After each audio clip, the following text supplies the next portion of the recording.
Creek.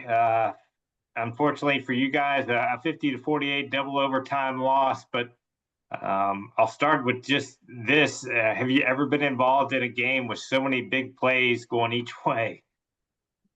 Man, been doing this for 30 some years, so yes, and I prefer not to be involved in them, to be honest with you. Just give me your impressions Mm. on the game. I know it's disappointing to lose a game like that, but your guys showed so much heart. You made so many big plays to pull yourself back in the game. Just what was the message to the team afterwards, and how did you feel about your team's performance?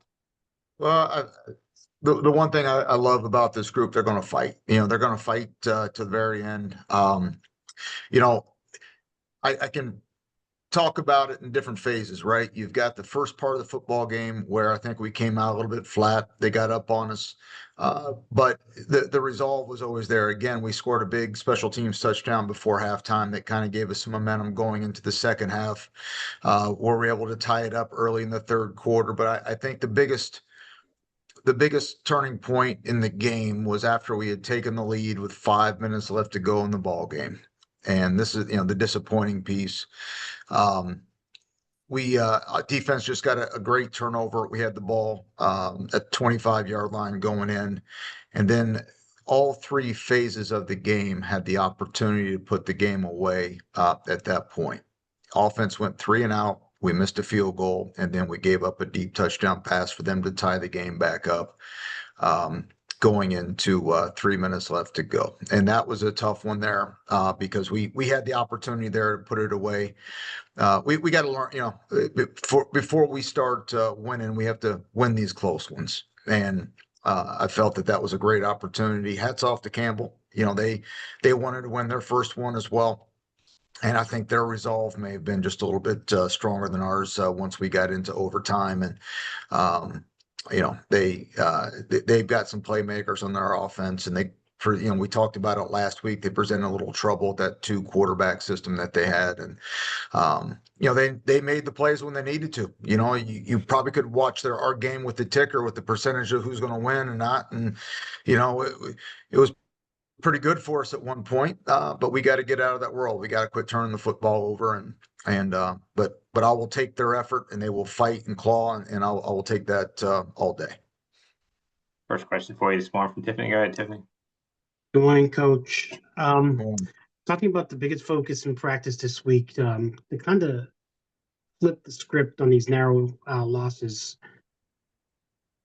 Sure. I mean, our focus is, we identified something last year that we've really paid a lot of attention to in the spring and throughout our summer, and it's called the strain. To win games in the CAA, you have to strain all four quarters. You can't let up, and we've done all kinds of, we focused a lot of our training on strain drills where, we're going to apply pressure one-on-one, and you got to keep fighting to the whistle because the second you let up, you lose. And I think that's a perfect analogy to what happened to us Saturday. We fought back hard to get into it, to take the lead late in the ball game, and then for 5 straight plays we let up, and that's when other teams that don't let up win ball games, and we're going to talk about that today. Today's the first chance I get to see these guys since getting back at 4 a.m. On Sunday, and we're going to talk about it. We're going to pack from it, unpack the game. We're going to look at it for a second, but then we're going to move forward to Towson. Chris Elijah Williams last year in the conference set the all-time record for kick return in a game. He had a 100-yarder, and then you touched on what a spark that gave you, the 100-yarder right before the half. What makes him so good at the return game? Well, no good kick returner can do it by himself without the blocking up front. And I think that our guys take a tremendous amount of pride in that.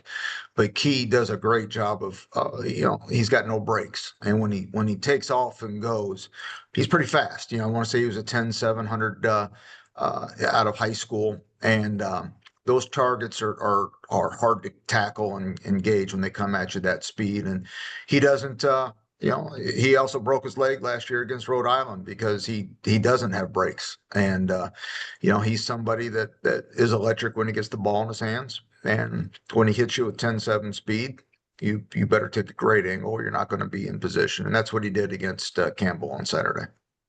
Another guy had a sort of a breakout game, Dylan Kezior. He seemed like he was due to break one for you, and he had a 49-yard run that tied the game there in the third quarter, finished with 93 yards and a couple of touchdowns. Just talk about how good it was to see him. You really kind of have that breakout game.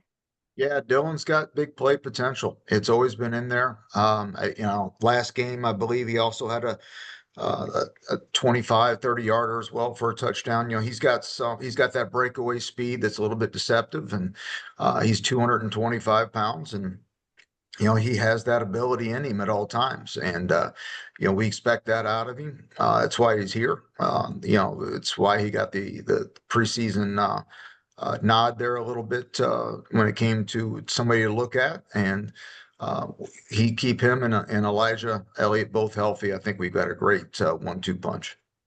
Question for you, Chris from Bill. Good morning, Bill. Good morning, Rob. Chris, how are you? Okay, Bill. I know it's 1 week at a time, but this stretch in the schedule now, you don't need to leave the state until November. You've got a stretch of games coming up at home. You've got a bye week. You play at Rhode Island. I wonder if, as a staff, you sort of look at this and circle it and say, this is an opportunity for us to get going here over multiple weeks.